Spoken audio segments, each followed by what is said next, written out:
मी शिवानी लकडे, Pune prime news मध्ये आपलं स्वागत। मुंबईतील दिघा परिसरात राहणारा रोशन नाईक हा स्वतःच्या घरात राहून ड्रग्ज विक्री करत असल्याची माहिती पोलिसांना मिळाली।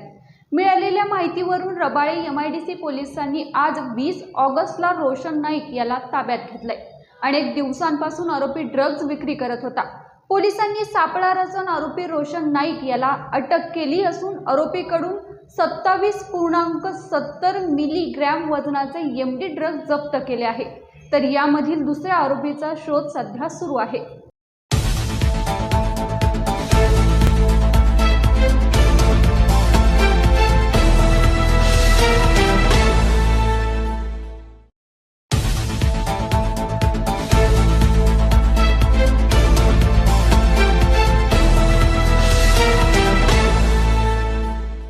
या बातमीसह इथेच थांबतोय, मात्र तुम्ही पाहत राहा पुणे प्राइम न्यूज।